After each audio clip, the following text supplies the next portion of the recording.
Nanti kalau sudah dapat silakan baca. Yakobus 4 ayat yang ketiga, demikian bunyinya. Atau kamu berdoa juga tetapi kamu tidak menerima apa-apa karena kamu salah berdoa, sebab yang kamu minta itu hendak kamu habiskan untuk memuaskan hawa nafsumu. Ya, haleluya. Saudara, mungkin kita bertanya dan kita berpikir, saya ini sudah setia dengan Tuhan. Saya rajin berdoa, saya rajin ke gereja, saya rajin mengikuti ibadah-ibadah persekutuan dan lain sebagainya. Sudah berhari-hari saya berdoa, bahkan berbulan-bulan saya berdoa, ya sampai bertahun-tahun saya berdoa. Tetapi kenapa kok doa saya tidak juga dijawab oleh Tuhan? Haleluya. Saudara, saya mau kasih tahu, ya, tidak semua doa dijawab oleh Tuhan. Amin. Kenapa saudara? Ya, kenapa saya katakan tidak semua doa dijawab oleh Tuhan? Ya, inilah ayatnya. Atau kamu juga berdoa, tetapi kamu tidak menerima apa-apa karena kamu salah berdoa. Sebab yang kamu minta itu hendak kamu habiskan untuk memuaskan hawa nafsu. Amin. Ya. Kenapa saya berdoa, tapi kok doa saya nggak juga dijawab oleh Tuhan? Karena ternyata kita salah berdoa. Ya, doa yang salah itu yang seperti apa? Firman Tuhan katakan karena kita berdoa cuma untuk memuaskan hawa nafsu kita. Ya, mungkin kita berdoa begini saudara. Tuhan, ini bagi yang masih lajang ya. Kalau sudah menikah tentu saja nggak boleh lagi berdoa yang seperti ini. Contoh, Tuhan saya ingin sekali menikah, ya kan? Ternyata saudara, yang kita doakan itu si perempuan dia mendoakan suami orang, si laki-laki dia mendoakan istri orang, ya kan? Bagaimana doa kita dijawab oleh Tuhan, sedangkan yang kita doakan itu suami dan istri orang, ya kan? Itu cuma untuk memuaskan hawa nafsu kita semata. Amin. Itu yang Alkitab katakan, ya. Kamu salah berdoa karena yang kamu doakan itu cuma untuk memuaskan hawa nafsu, ya. Kamu berdoa tapi kamu tidak dapat apa-apa karena Alkitab katakan kita salah berdoa. Amin, ya. Sedangkan Tuhan katakan, mintalah maka kamu akan diberi, carilah maka kamu akan mendapat, ketoklah maka pintu akan dibukakan. Kenapa Tuhan? Saya minta tapi Tuhan tidak jawab. Tuhan bilang, bukan saya yang tidak mau jawab, kamu yang salah berdoa. Haleluya. Itu Tuhan yang bilang, bukan saya. Haleluya.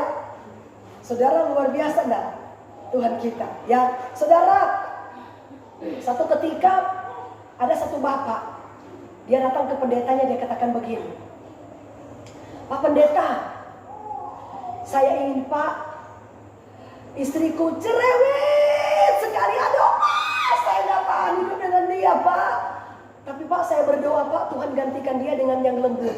Iya betul Pak, saya berdoa Pak, satu kantor saya ada perempuan, dia cantik, lembut sekali. Tapi dia Pak sudah punya suami. Kira-kira itu, saudara yang jawab ya. Kira-kira itu doa dijawab oleh Tuhan atau tidak? Santi itu enggak, dia berdoa, dia kan berdoa begini. Dia kata minta perempuan lembut. Tiba-tiba di kantornya itu ada perempuan lembut yang naksir dia. Nah, itu apakah itu jawaban doa atau tidak? Ibu Bidan? Tidak, ya. Tiba-tiba dia bilang begini sama Pak Pendeta. Pak Pendeta, kira-kira Pak, itu jawaban doa enggak? Soalnya kan saya berdoa Pak, Tuhan kirimkan saya perempuan yang lembut. Setelah itu Pak, ternyata di kantor saya ada perempuan lembut. Dia naksir sama saya Pak. Kira-kira itu Pak, Tuhan jawab nggak doa saya? Tiba-tiba Pak Pendeta bilang begini, jangan kamu salah. Itu masih bulan promosi. Karena kamu belum kawin, dia pasti lembut. Coba kamu langsung hidup bersama dengan dia, baru rasakan. Saudara, Alkitab jelas berkata saudara, ya, Matius pasalnya yang ke-19. Apa yang telah dipersatukan oleh Tuhan tidak boleh diceraikan oleh manusia kecuali kematian. Amin. Coba buka dulu ayatnya. Matius 19 ayat 3 dulu. Ayat 3 dulu dan seterusnya. Matius 19 ayat 3 dulu. Dia katakan begini. Maka datanglah orang-orang Farisi kepadanya untuk mencobai dia. Mereka bertanya, apakah diperbolehkan orang menceraikan istrinya dengan alasan apa saja terus? Jawab Yesus, tidakkah kamu baca bahwa Ia yang menciptakan manusia sejak semula menjadikan mereka laki-laki dan perempuan terus? Dan firman-Nya, sebab itu laki-laki akan meninggalkan ayah dan ibunya dan bersatu dengan istrinya sehingga keduanya menjadi satu daging terus. Demikianlah mereka bukan lagi dua melainkan satu. Saudara lihat ya.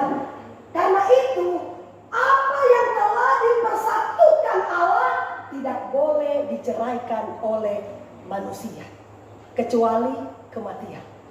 Amin. Baca dulu Korintus 7 ayat 10. Saudara lihat ya. Kepada orang-orang yang telah kawin aku. Oh tidak, bukan aku. Ini Rasul Paulus bilang. Tetapi Tuhan yang perintahkan supaya seorang istri tidak boleh menceraikan suaminya terus.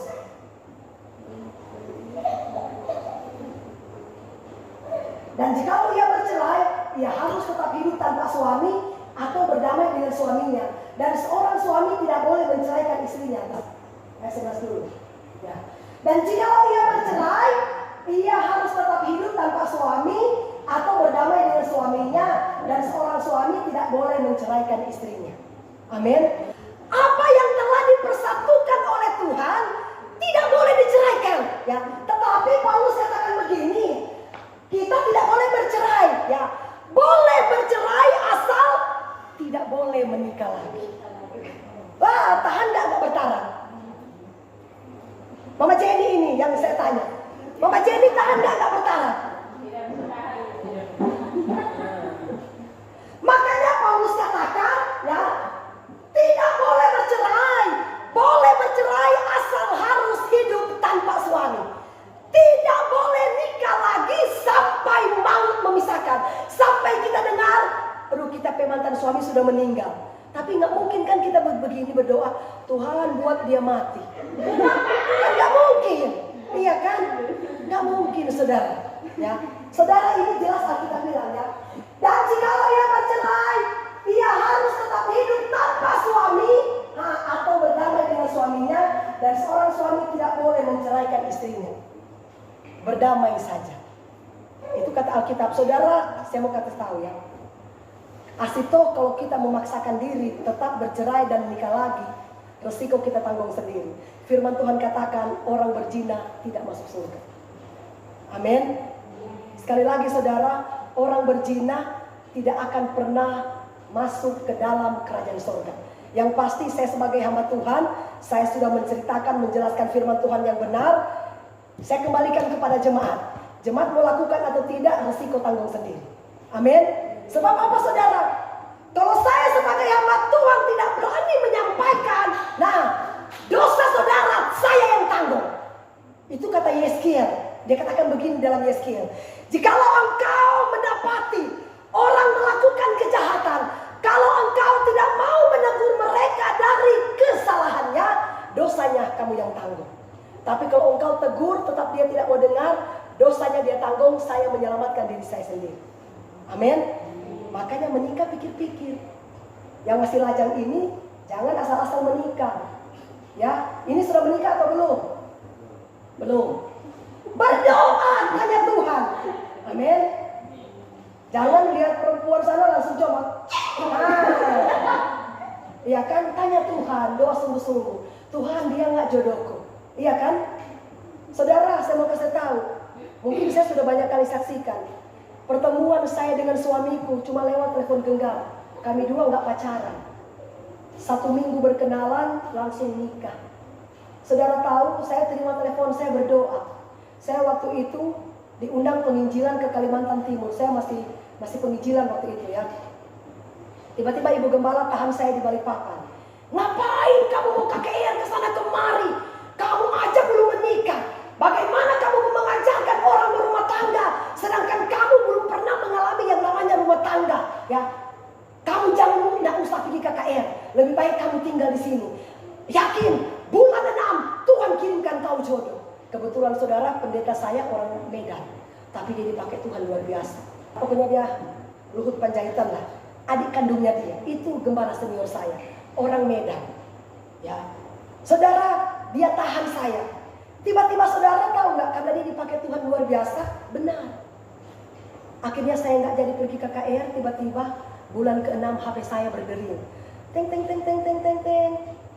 Halo Shalom, bisa bicara dengan Lendra ya? Oh iya, saya sendiri. Kamu siapa? Oh saya ini Daniel. Loh, kok kamu tahu nomor HP saya? Iya, dikasih sama temanku. Oh gitulah. Nah, langsung dia bilang begini. Saya dengar katanya kamu lagi cari-cari jodoh ya. Nah, baru saudara saya ngomong begini, jujur ya. Selama ini memang saya cari suami, saya cari jodoh. Tapi saya tidak cari pacar. Saya cari suami bukan pacar. Ya, saudara saya kasih tahu ya. Bukan berarti saya melarang pacaran, boleh. Tapi terkadang pacaran itu bisa meleset. Iya kan? Pacaran belum nikah sudah tidur duluan. Itu nggak diperbolehkan oleh Tuhan. Kalau saya nak katakan saya berdosa di hadapan Tuhan. Jadi bagi anak-anak muda ini ya, kalau orang tua nggak usah lagi ingat-ingat jodoh. Sudah punya jodoh, ya kan? Saudara tahu ya. Tiba-tiba saudara, dia bilang begini. Oh, jadi kamu berdoa minta suami. Sama dong kita dua. Saya juga berdoa selama ini minta istri bukan pacar. Waduh. Nah, akhirnya saudara tahu, saya bilang begini. Oke. Kalau memang benar-benar kamu serius, saya tunggu kamu di Kalimantan Timur. Saudara, saya belum lihat orangnya, saya belum pernah ketemu. Pokoknya sosoknya saya tidak tahu. Akhirnya saudara, kami teleponan setiap hari dia telepon. Sayang sudah bobo. Sayang sudah makan. Mau pergi beol pun sayang lagi beol. Hari menit detik dia telepon. Saudara singkat cerita ya. Tiba-tiba saya bilang begini. Kalau kamu memang benar-benar serius, kita langsung nikah. Kamu datang di Balikpapan, kebetulan ada keluarga aku di Balikpapan. Kebetulan dengan orang tua saya, waktu saya KKR mereka ikut dengan saya. Kan saya diundang KKR di Kalimantan Timur ya. Saudara, akhirnya dia datang. Saya belum jumpa. Kami janjian ketemu di jembatan Matahari. Wah, tiba-tiba bapak saya bilang begini. Saya minta maaf sama orang Kupang ya, bukan saya menghina ya. Ini kan kesaksian saya nyata. Tiba-tiba saudara, bapak saya katakan begini. Lendra, memangnya orang yang sering telepon dengan kamu itu orang mana? Katanya sih Pak, orang Kupang. Aduh, orang Kupang kamu lihat tuh di gereja itu hitam, gini aja putih. Ya karena alor. Ya, saya bukan menghina, sekarang ini kesaksian nyata saudara ya.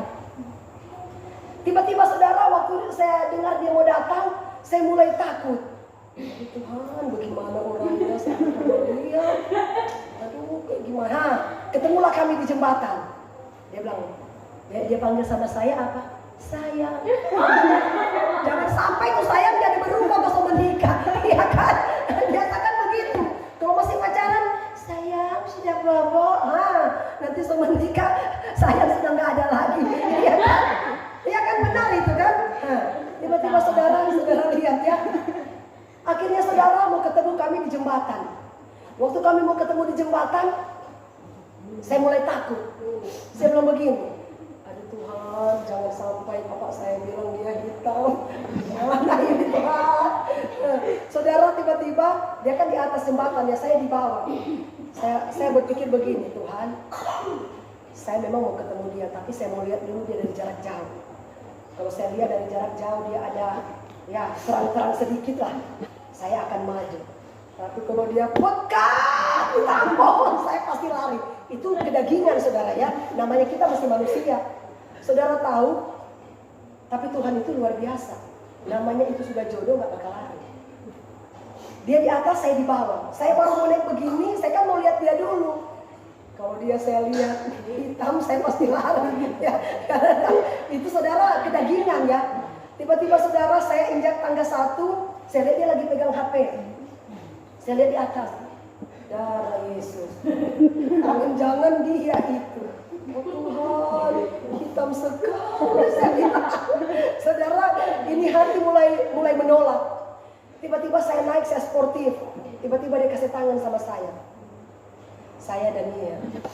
Iya, saya Lenda. Tiba-tiba dia bilang begini sama saya. Jujur ya, kamu sudah berjanji kamu akan menerima saya apa adanya kalau saya datang. Sekarang saya sudah datang, saya datang apa adanya saya. Saya mau lari nggak bisa lari. 100% di hatiku menolak.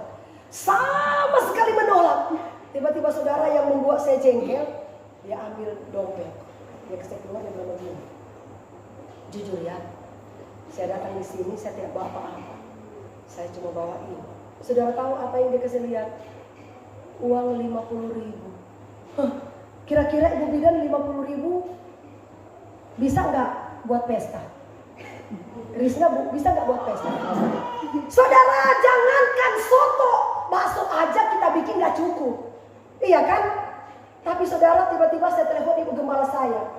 Ibu Gembala, Bu, saya nggak jadi, Bu. Ibu Gembala marah saya kan, dia punya karunia.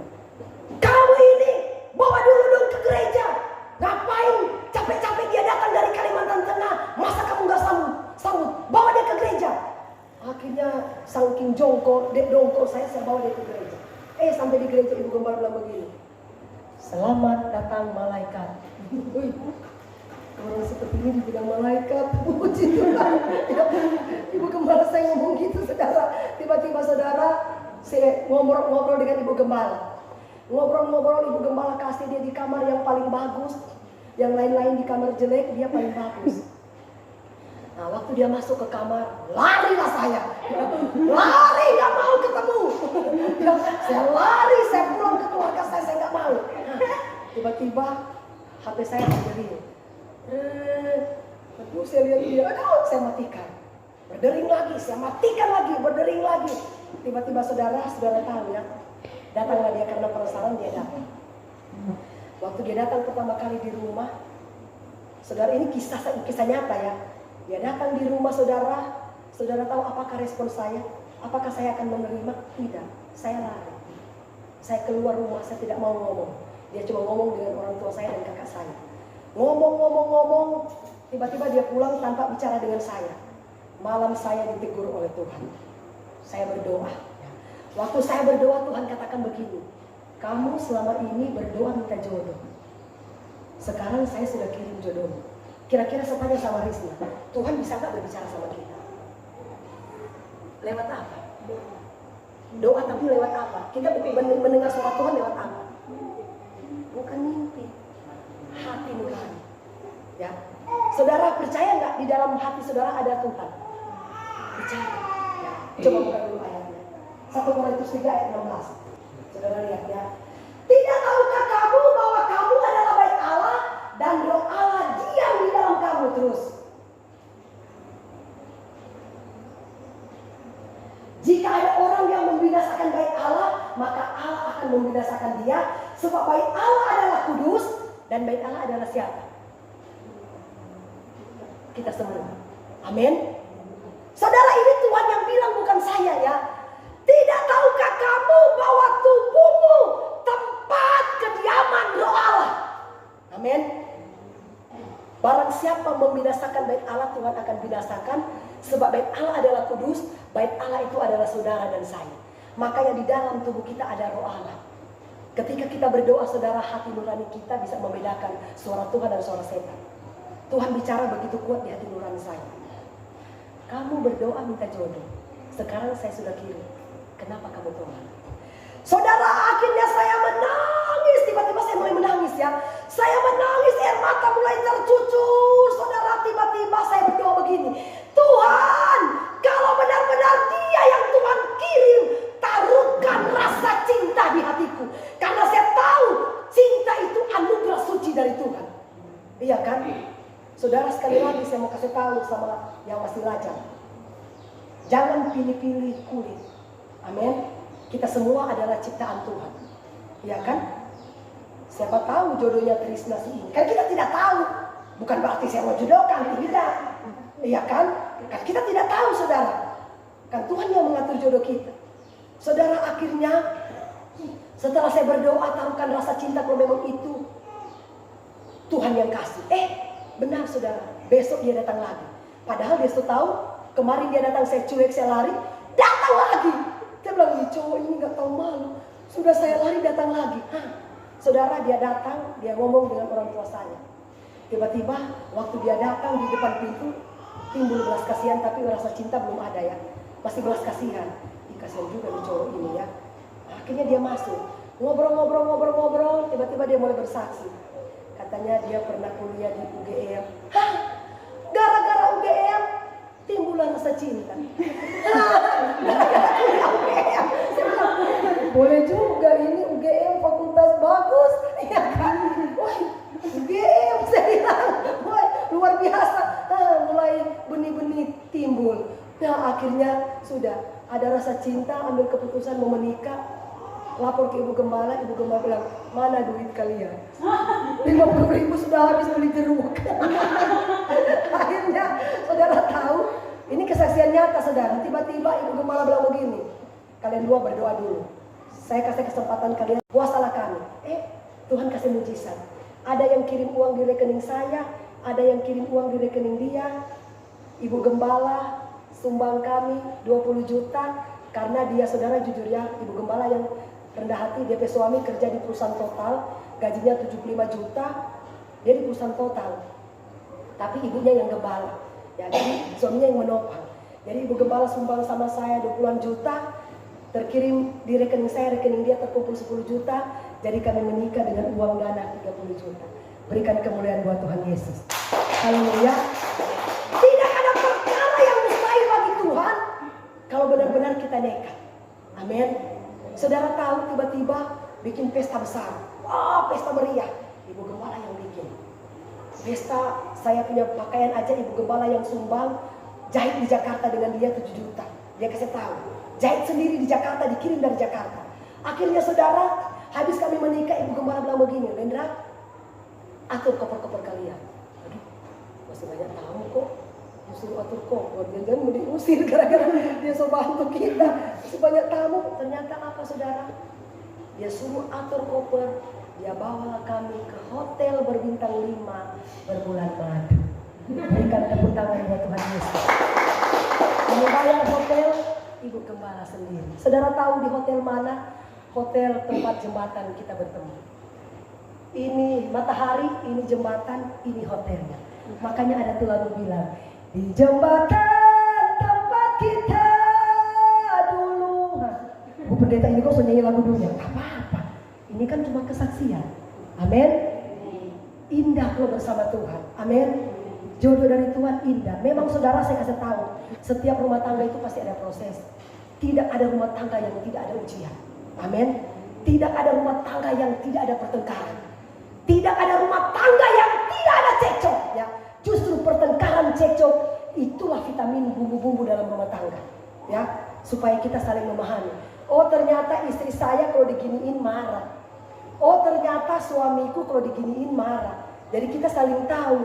Oh, nggak boleh dia diginiin. Kalau saya giniin pasti dia marah. Oh, istri saya kalau diginiin pasti dia marah. Itulah pertengkaran. Supaya kita belajar saling memahami. Bagaimana saudara supaya rumah tangga kita tetap rukun walaupun kita tetap ada pertengkaran, mendekatlah kepada Tuhan. Amin. Istilah hati kita ini dengan firman Tuhan. Karena hanya kuasa Tuhanlah yang sanggup mengutuhkan rumah tangga kita semua. Amin. Haleluya. Jadi bagi anak-anak muda, jangan sembarangan cari jodoh. Berdoa sama Tuhan. Amin. Kalau mau ingin menikah, Tuhan, saya mau jodoh dari Tuhan. Tiba-tiba Tuhan kirim satu pemuda, dia berdoa. Tuhan, saya ini sudah umur 40 kok nggak nikah-nikah. Saya mohon Tuhan, siapa saja yang saya jumpai, saya bangun pagi hari, saya buka jendela, siapapun wanita yang saya jumpai, dia jodoh. Nah, pas dia bangun pagi hari, aduh dia masih deg-deg. Kira-kira perempuan siapa yang akan saya lihat? Aduh, dia buka jendela. Hitam pekat, gini aja yang putih. Nah, dia bilang, aduh Tuhan, saya ini kan kayak bule. Masa ini yang Tuhan kasih? Dia yang cocok buat kamu, gak ada yang lain, cuma dia. Oke lah Tuhan, saya akan taat. Kalau memang Tuhan yang suruh, saya akan taat. Menikahlah mereka saudara. Saudara tahu, ketika mereka menikah, akhirnya buka perusahaan sendiri. Karena apa? Karena Tuhan yang memberikan jodoh. Amin. Saudara, kalau Tuhan yang pilih jodoh buat kita tidak pernah salah. Sekali lagi saya katakan, Ibu Pendeta, kok jodoh dari Tuhan kok bertengkar terus? Loh, tidak ada rumah tangga yang tidak ada proses. Amin. Tidak ada rumah tangga yang tidak ada ujian. Setiap rumah tangga pasti ada proses, ada ujian. Yang pasti, walaupun kita ada pertengkaran saudara, kalau kita hidup di dalam Tuhan, pasti Tuhan berikan kekuatan, kemampuan di dalam menghadapi setiap masalah rumah tangga yang ada. Amin. Tuhan berkati kita semua. Shalom. Mari saudara, saya undang kita semua bangkit berdiri.